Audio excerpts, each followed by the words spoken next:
Could somebody please put something in front of me, a piece of paper or something?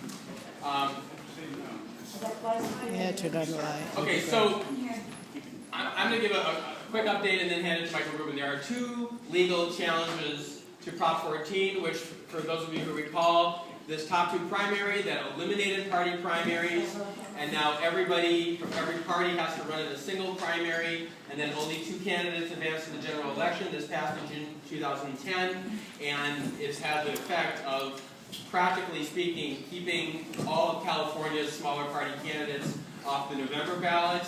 The fewest number of candidates in history, at least since all of us have been on the ballot, were on the November ballot, and it's also made it harder to be on the primary election ballot. There's two legal challenges to that, and one of those two legal challenges is called Chamness versus Bowen. And Mike Chamness is a former Green in LA who registered Coffee Party in part to make this legal challenge. The Ninth Circuit has heard it on appeal. They heard it on February 13th in Pasadena. We are awaiting their ruling. We could get a ruling on Monday. It could be next month. It could be several months. The feeling from the attorney who made that challenge is that it's likely to be coming down before the filing period begins for next year's 2014 partisan races, because it would make the most sense for that to happen. By then it'll be several months. So if that succeeds, that would invalidate State Senate Bill 6, which was the implementing statute for Prop 14, because Prop 14 wasn't honest with the voters and didn't contain all of its details. They left that for something that wasn't on the ballot.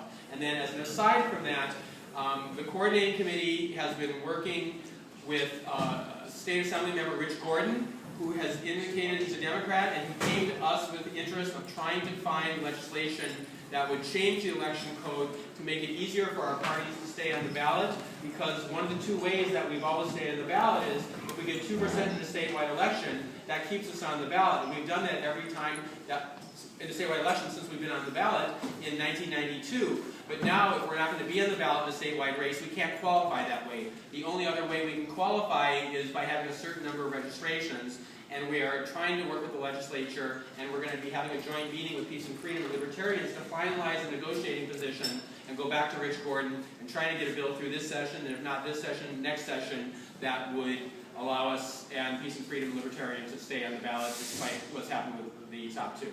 So, question, is it the case that the 2% criteria is now gone, or is it just that it's harder to get? It's just that we won't be on the ballot to get it. Okay, We just won't advance to a November general election. It's not gone.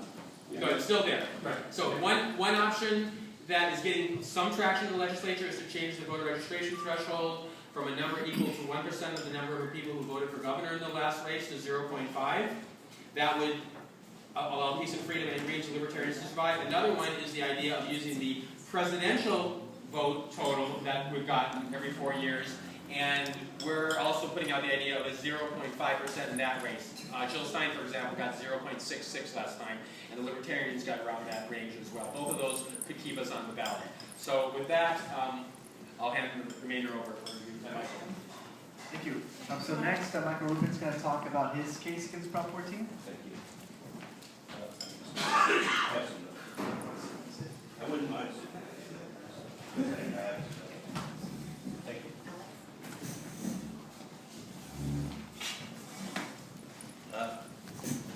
Well,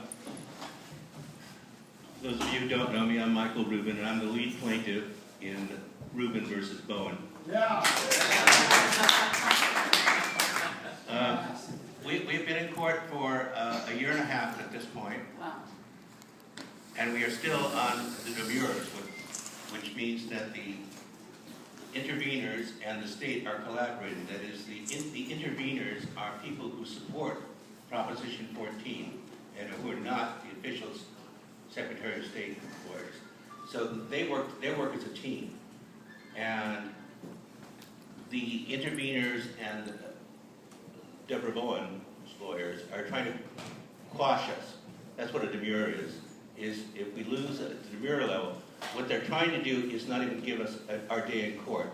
They're trying to have us thrown out on technical grounds, and so we wouldn't even get a day in court.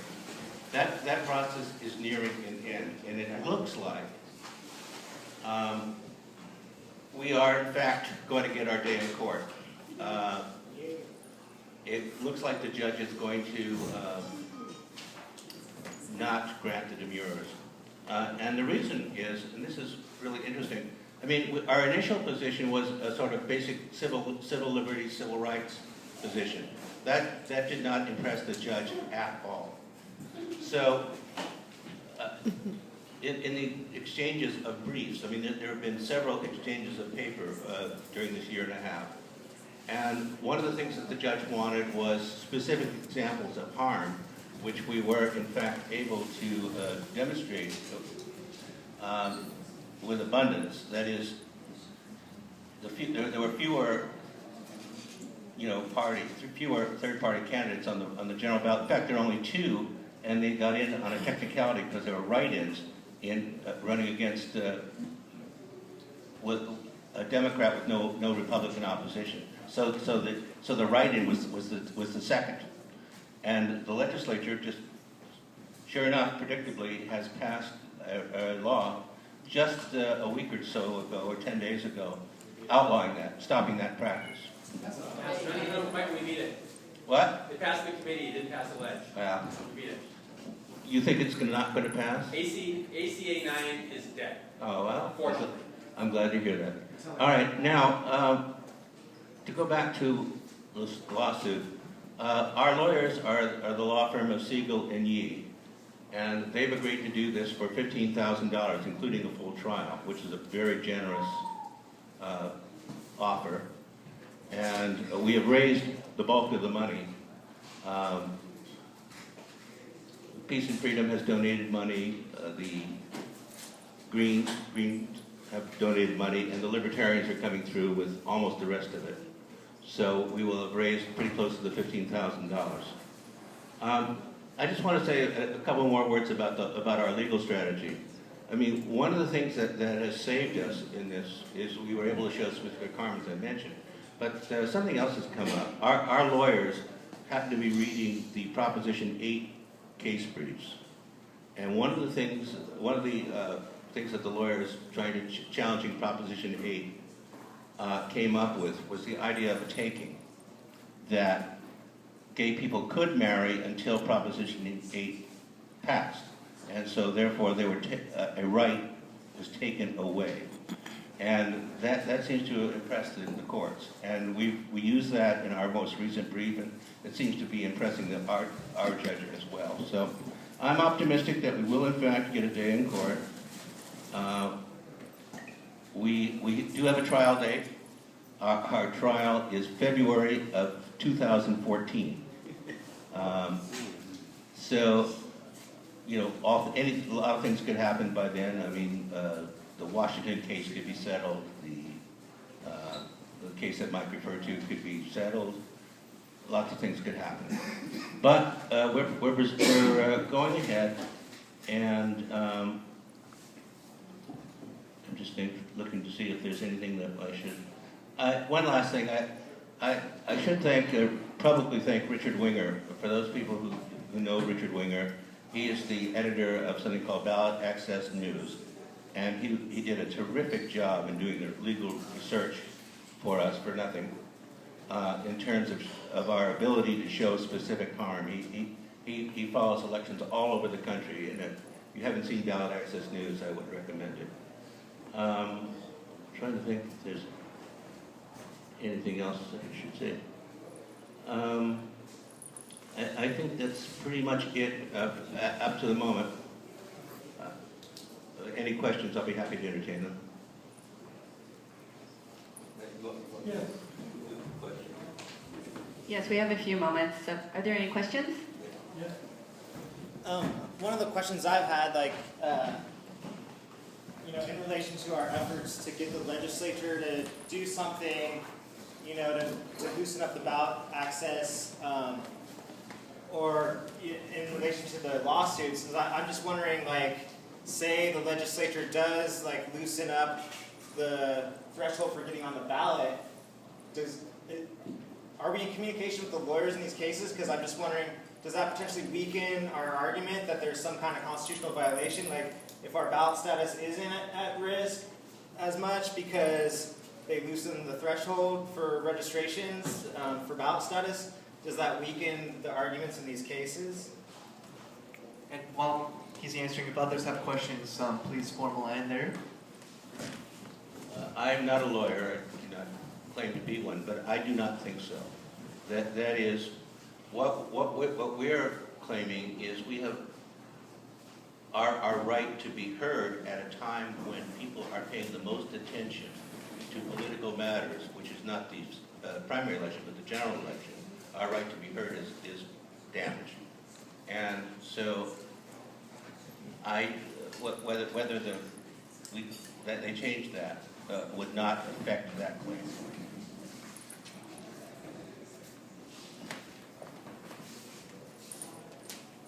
Michael, Shen Yuhi, Los Angeles. In one of the initial reports, they said that a formal announcement about the decision would be made in August. Can you tell us what they're talking about on that? That must be the case that Michael That has nothing to do with the case I'm working. Okay. Yeah. I mean, the attorney on the other case had hoped it would happen no later than August. That was his expectation since it was heard in February. But that was just a subjective prediction. Yes. So, in other words, they could delay that announcement too, right?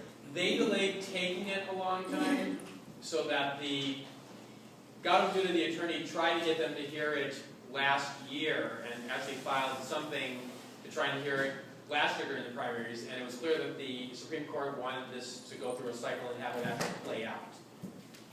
But now I think the expectation is they will rule before the next cycle. So probably no later than November or before people start filing in December. But it does mean that 2014 most likely will be under the new rules. If we win the Ninth Circuit course, then SB 6 is invalidated, and it's up to the legislature to change it. They could change SB 6. Prop 14 doesn't work if SB 6 doesn't work. So if the Ninth Circuit rules against SB 6, the legislature could fix SB 6 enough for Prop 14 to work. But all of our information from the legislature is that because neither the Democrats or Republicans like this either, they'll simply allow it to lay there dead because they won't amend SB 6. I wouldn't trust them. Any other questions? Sterling? Well, I don't know if it's been done already, but I thought it would be cool maybe to have the COCO send Richard Winger like a thank you note or email or thank you note. Okay. He's really been helpful. It's a good idea.